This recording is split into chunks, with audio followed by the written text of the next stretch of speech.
Live from the O'Brien Services Stadium Studios, this is the fifth quarter.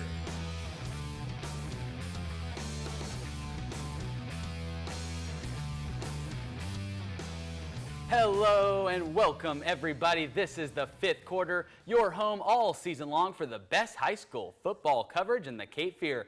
I'm Dustin Dorsey. This is Joe Cadenacci. The football season is finally here and we are both excited to get things kicked off. There are obviously some changes this year, including a new co-host. Joe, we'd like to welcome you to the show this year. How you feeling? Are you ready for some football? Always ready for some football. Great time of year to get things started. Beautiful weather out there tonight at Legion Stadium. Although filling in for Coach Motzinger because he was on the sidelines tonight for Wallace Rose Hill. A little bit of change. No Coach Motz. It's no John Rendelman. It's me. It's Joe. And let's get this thing going right now. Tonight was the much-anticipated BB&T Jamboree up at Legion Stadium here in Wilmington. The action began with a rematch from last year that ended with an upset victory. But it's a new year, so let's see how the battle between New Hanover and West Brunswick went. It's the first matchup of the night here, and we are seeing the Wildcat and Trojan cheerleaders. There's a little bit of everything in this Jamboree tonight here, Joe.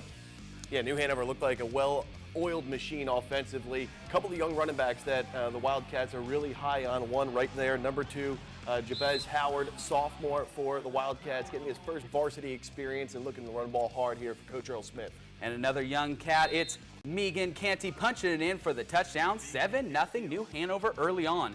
The Wildcats are looking to pile it on here. They have another good running back. His name is Wiz Vaughn. Smooth as silk, Wiz Vaughn.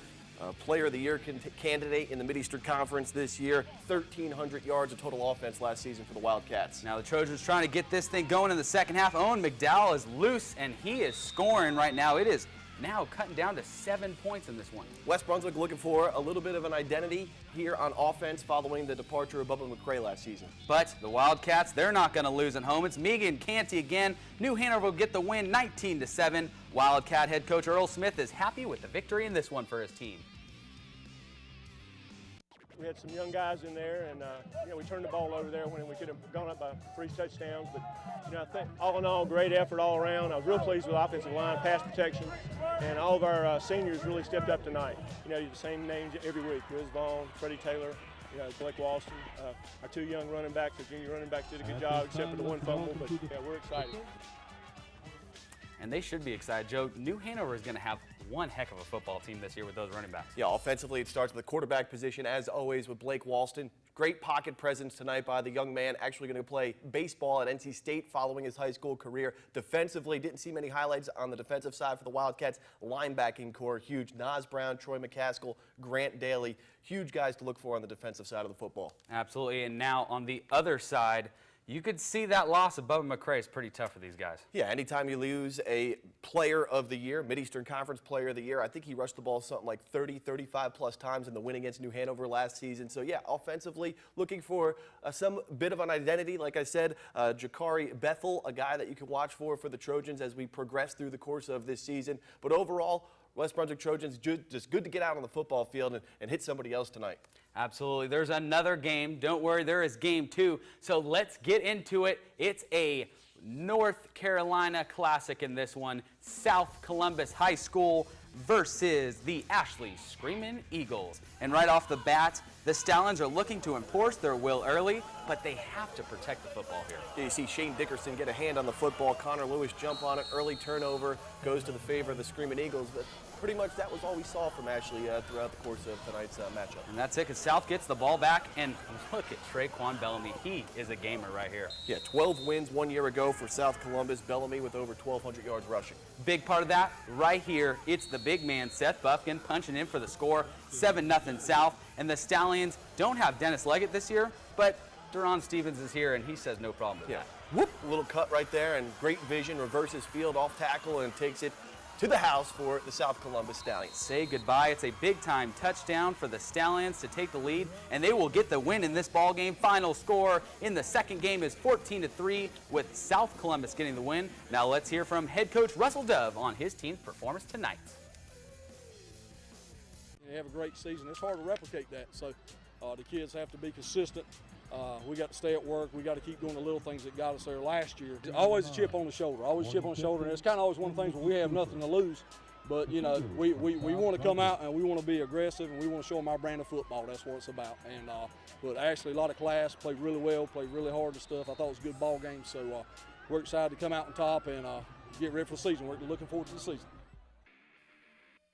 A little rivalry action in the third game of the evening. You usually have to pay extra for this one, Joe, but we have North and South Brunswick getting into it. North Brunswick making a jump this year to Class 3A classification and into the Mid-Eastern Conference. Darren Willis, a longtime assistant head coach, but we see right here Mason Phillips, quarterback for South Brunswick, second year under second-year coach Rocky Lewis, feeling comfortable in the backfield. And he's looking good, and now he ends the drive with a touchdown, 7-0 Cougars in this one. North beat South last year, and the Cougar defense is looking to turn the tides in this one as they grab the big sack of Lee Harrington right here. Yeah, you see Bradley Warmoth come off the edge right there, keep containment, and pick up the big sack, the senior defensive end.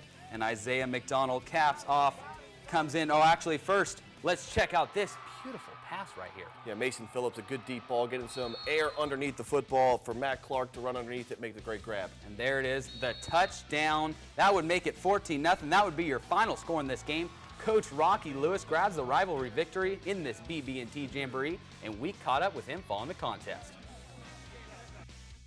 We're excited about how we came out and performed. We scrimmaged Wednesday night in a 4-team scrimmage and had some success there.